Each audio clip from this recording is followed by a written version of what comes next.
ป่นปลาทูพี่น้องถ้าจะให้หอมเอากระเทียมใส่น้ำเด้อเอาหัวกระเทียมตักกินกันเลย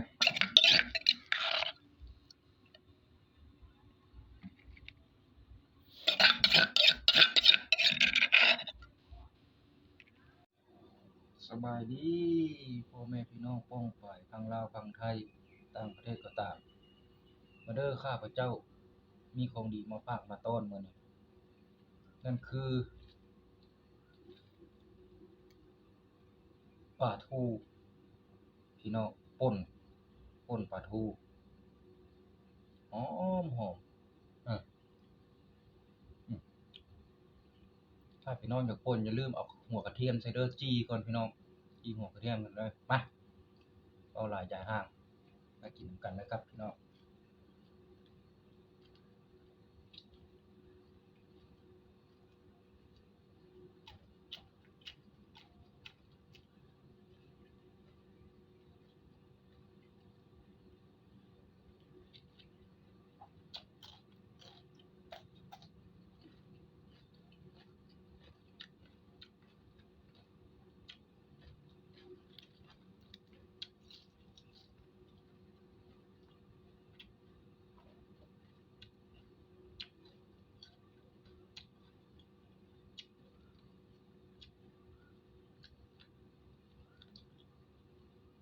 ยังไงก็ได้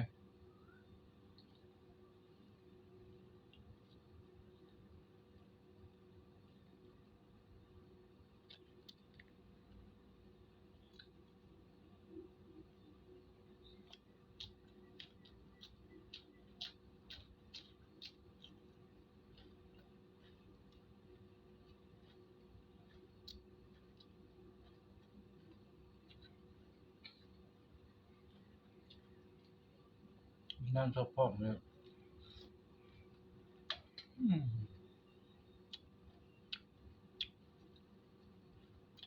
แซ่บอยู่ด้วยพี่น้องจ๋าปลาทูก็เข้าท่าว่ะแซ่บพี่น้องแซ่บแซ่บ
พี่น้อง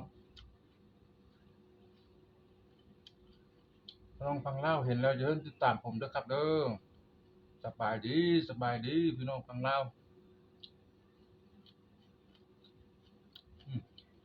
บ่าวเราพาแซ่บอืม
ได้กาดเลยพี่น้อง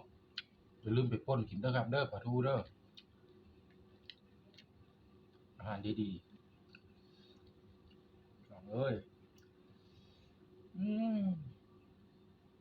ไปก่อนนี่พี่น้องทำเป็นแบบนี้เลยนี่พี่น้องอ่ะอืมอืมอืม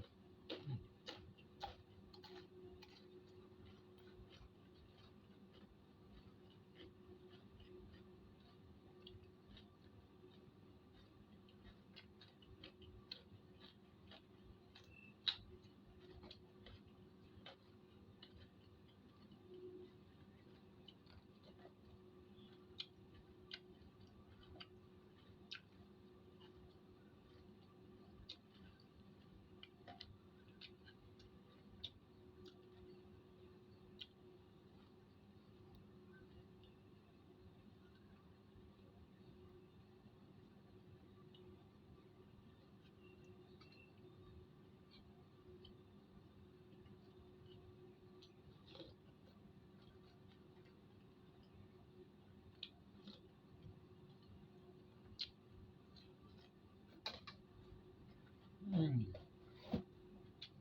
แซ่บๆพี่น้อง